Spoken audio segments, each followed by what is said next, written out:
तारीख थी 4 फरवरी साल 1996। दिन था इतवार। लखनऊ पुलिस के वायरलेस से एक संदेश गूंजा जिसने न सिर्फ लखनऊ पुलिस बल्कि यूपी के पुलिस के आला अफसरों को हिलाकर रख दिया। संदेश था कि जोशियार बिल्डिंग बी टावर से एक लाश नीचे फेंकी गई है। विधानसभा के चंद कदमों की दूरी पर ओसियार बिल्डिंग हुसैनगंज थाना क्षेत्र में है, जिसमें विधानसभा और विधायक परिषद सदस्यों को आवास आवंटित किए जाते हैं। एसी वीआईपी बहुखंडी बिल्डिंग में लाश की सूचना पर तत्कालीन एसएसपी सूर्य कुमार शुक्ला तमाम दूसरे पुलिस अधिकारियों के साथ आनन फानन में मौके पर पहुंच गए। लाश जूट के बारे में थी। बोरा ऊपर से नीचे गिरने से फट गया था, जिसमें लाश के कुछ अंग बाहर दिखाई दे रहे थे। दरोगा ने जैसे ही बोरा खोला, अधिकारियों के चेहरे से हवाइयां उड़ने लगी। लाश का सिर गायब था। वह सिर कटी लाश थी।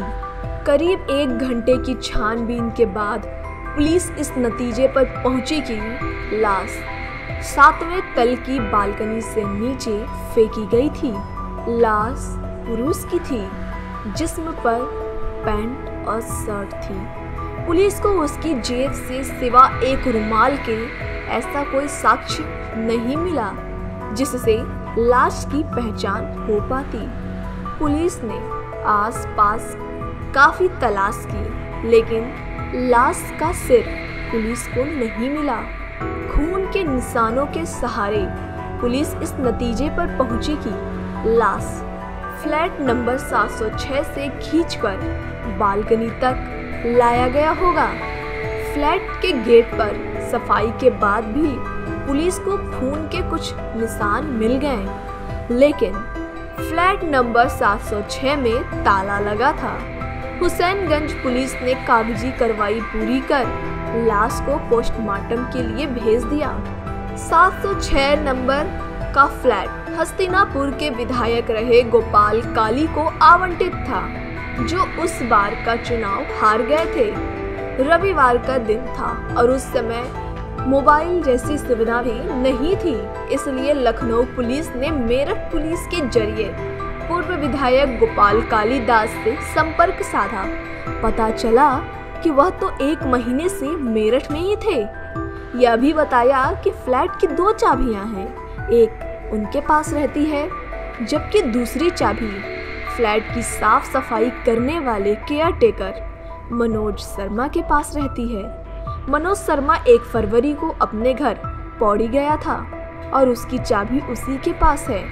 गोपाल काली ने पुलिस को यह भी बताया कि लखनऊ जाने वाले उनके अधिकांश समर्थक उनसे चाबी ले जाते हैं और वहीं फ्लैट पर ही रहते हैं। 31 जनवरी को ही समर्थक ने उन्हें फ्लैट की चाबी वापस की है। रिटायर्ड आईपीएस राजेश पांडे बताते हैं कि फ्लैट की एक चाबी पौड़ी में और दूसरी चाबी पूर्व विधायक के पास होने की जानकारी पर पुलिस फ्लैट का ताला तोड़कर अंदर घुसी। अंदर कमरे की ठीक से साफ सफाई की गई थी। डबल बेड पर नई चादर पड़ी थी, लेकिन पुलिस ने जैसे ही चादर हटाई, गद्दे पर काफी खून दिखाई दिया। साथ ही पुलिस को सफाई के बाद भी कमरे की फर्श से खून के निशान मिल गए, जिससे इस बात की तस्दीक हो गई कि हत्या उसी कमरे में की गई थी। बाथरूम में वॉश बेसिन में मिले खून के निशानों से इस बात की पुष्टि की कि वहां खून साफ किया गया है। कमरे की तलाशी के दौरान पुलिस को वहां से भारी मात्रा में शराब की खाली बोतलें मिली। इसके साथ ही कुछ और भी आपत्तिजनक सामान पुलिस ने फ्लैट से बरामद किया। उस समय लखनऊ में क्राइम रिपोर्ट दे रहे दीपक शर्मा बताते हैं कि मामला पॉश इलाके में सिर कटी लाश मिलने का था, इसलिए खबरों में उससे जुड़ी खबरों की प्रमुखता मिल रही थी। कमरे की छानबीन से ऐसा प्रतीत होता था कि जैसे वहां पर हवन और पूजा किया गया हो, जिससे वहां बलि दिए जाने की आकांक्षाएं भी खबरों में छिपी थी। इसी बीच पूर्व विधायक गोपाल काली भी लखनऊ आ गए थे। उस समय क्राइम रिपोर्टिंग करने वाले मनीष मिश्रा बताते हैं कि पुलिस ने लाश की पहचान के लिए उन्हें लाश की फोटो और कपड़े भी दिखाए, लेकिन वह पहचान नहीं कर सके।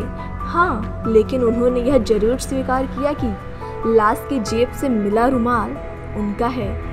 इस तरह घटना के 5 दिन बीत गए और 5 दिन बाद भी पुलिस की तफ्तीश वहीं खड़ी थी जहां से शुरू हुई थी। छठे दिन यानी 10 फरवरी को लाश की पहचान के रूप में पुलिस को बड़ी सफलता मिली। लाश की शिनाख्त सरकारी कर्मचारी मदन पाल के रूप में हुई। गोपाल काली बताते हैं कि मदन पाल सचिवालय में नौकरी करता था, साथ ही उनके क्षेत्र से जुड़े काम वही करता था। जब वह लखनऊ में नहीं होते थे तो भी वह काम के लिए अपने समर्थकों को मदन पाल के पास पत्र लिखकर भेज देते थे। फ्लैट पूर्व विधायक हो चुके गोपाल काली के नाम पर आवंटित था, सो गोपाल काली पहले ही दिन से शक के दायरे में थे। उन पर शक उस समय और गहरा हो गया जब लाश की जेब से बरामद रुमाल को उन्होंने अपना बताया। गोपाल काली अभी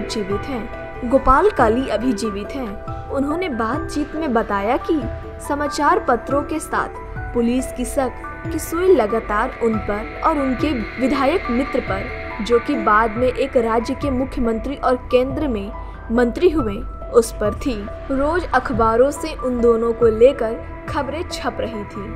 आखिरकार उन लोगों ने तत्कालीन एसएसपी सूर्य कुमार शुक्ला से मुलाकात की और मामले में तेजी से जांच करने का अनुरोध किया।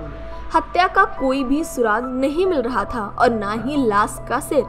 ऊपर से लगातार पुलिस पर दबाव बढ़ रहा था। इसी बीच पुलिस को उस फ्लैट से एक टेलीफोन डायरी मिली जिसमें 100 से ऊपर नंबर थे। पुलिस ने सभी नंबरों पर फोन करना शुरू किया। इसी बीच डायरी से एक नंबर पुलिस को मिला जो कि मवाना मेरठ निवासी अशोक शर्मा उर्फ अशोक पंडित का था। अशोक को आसपास के लोगों से यह भी जानकारी मिली कि अशोक घटना के दिन ओसीआर में देखा गया था। इस जानकारी ने पुलिस की तफ्तीश को दिशा दे दी। पुलिस की एक टीम मवाना पहुंची और अशोक पंडित से पूछताछ शुरू की। पहले तो उसने पुलिस को खूब भरमाया, लेकिन सख्ती करने पर टूट गया और स्वीकार किया कि उसी ने अपने साथी के साथ मदन पाल की हत्या की है। रिटायर्ड आईपीएस राजेश पांडे के मुताबिक पुलिस अशोक पंडित को लखनऊ आई। पूछताछ के दौरान उसने बताया कि वह 2 फरवरी को तबादले के सिलसिले में अपने दोस्त नौशाद के साथ लखनऊ आया था। मनोज शर्मा फ्लैट पर था ही नहीं तो उसने मदन पाल से संपर्क किया। मदन पाल ने उसे रात में फ्लैट पर मिलने को कहा। चाबी न होने पर मदन पाल ने कहा कि उसने चाबी बनवा रखी है। रात में तीनों ने फ्लैट में खूब शराब पी। इस दौरान अशोक शर्मा ने मदन पाल को दलाल कह दिया, जिस पर मदन ने उसे थप्पड़ मार दिया। फिर क्या था, अशोक और नौशाद ने सब्जी काटने वाले चाकू से उस पर कई हमले किए, जिससे उसकी मौत हो गई। हुसैनगंज बाजार से उन दोनों ने एक बड़ा चाकू और बोरा खरीदा। फ्लैट पर आकर मदन पाल का सिर धड़ से अलग किया और उसका धड़ बोरे में बांध दिया। सिर और चाकू बेड की चादर से बांधा और रात होने का इंतजार करने लगे। रात में वह बोरा खींचकर बालकनी तक ले गए और उसे नीचे फेंक दिया। इसके साथ ही सिर और चाकू लिपटा चादर लेकर वह फ्लैट बंद कर निकल गए। नौशाद कैसरबाग बस अड्डे से मेरठ चला गया और वह ओसीआर से पैदल 4 बाग पहुंचा। रास्ते में चद्दर में बंधा सर और चाकू उसने हैदर कैनाल में फेंक दिया। पुलिस ने हैदर कैनाल में सिर को काफ़ी तलाश की। पुलिस को सिर तो नहीं मिला, हाँ चाकू जरूर मिल गया। पुलिस ने नौशाद को भी गिरफ्तार कर लिया और दोनों को हत्या के आरोप में जेल भेज दिया। मामला अभी तक अदालत में है, लेकिन मदन पाल का सिर पुलिस आज तक नहीं बरामद कर सकी।